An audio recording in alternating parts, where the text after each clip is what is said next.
I know that's a terrible thing to say, and I know perfectly well. It wasn't like I was particularly successful with girls when I was young. So I know what that rejection is like. I know what that fear is like. I don't know it as well as some men know it because I wasn't rejected outright. But what you have to understand is that what do you expect from women? If you got pregnant because you had sex, you'd be pretty damn choosy too. So, clue in a bit. And then, well, don't they find you attractive? Well, maybe you're not.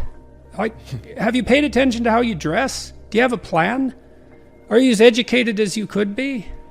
Are you a liar? Are you a rabid pornography user? Because maybe that's undermining your motivation to seek out a woman and grow yourself up. It's like, if you're rejected constantly and you're out there really trying, because that's another thing to ask yourself is, well, how many women have you actually asked out? And are you so sure that you're not picking women who will certainly reject you because you're trying to bat out of your league? Because you might be.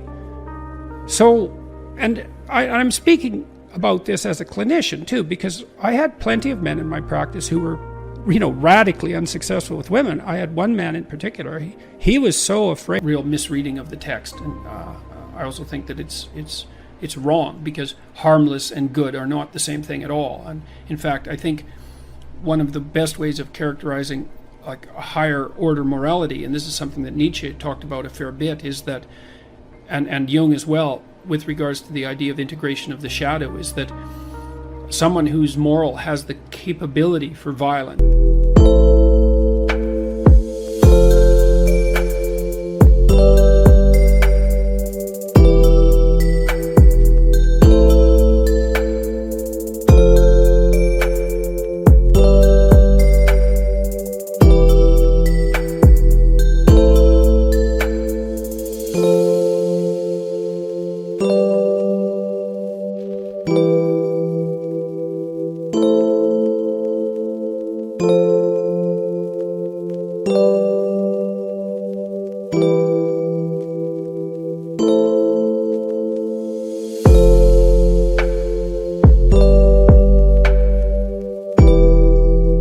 And the capability for aggression built in and at hand, but is also someone who's perfectly capable of controlling that in a civilized manner.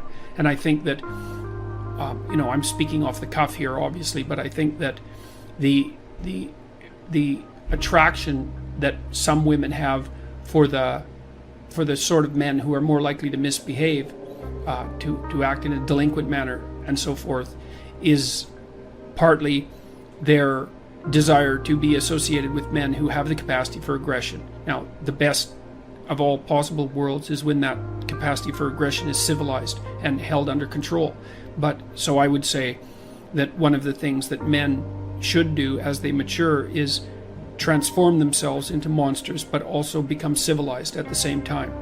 And that's exactly what you see in stories like Beauty and the Beast, where the ideal man starts out as a beast and ends up civilized. He doesn't start out as a milksop, wimp sort of character who poses no threat to anyone and then becomes the hero. That isn't how it works, although there are stories of that kind of development. What advice do you have for a young man in his 20s? Make a plan. Look at what you're interested in. Get disciplined about something. Allow for the possibility that you have something important to contribute to the world, and that the world would be a lesser place without that contribution. Don't be afraid of taking on responsibility. It's where you find what sustains you in your life. You can take on too much responsibility. You have to be cautious in that regard, but that's a less common problem than not taking on enough. A lot of the things that people regard as traps are actually the means to their life. Often young people are afraid of commitment, for example, in the context of a romantic relationship, and because they feel that that's going to interfere with their pursuit of something more valuable. But that's just not the case. You're not going to find something more valuable in your life.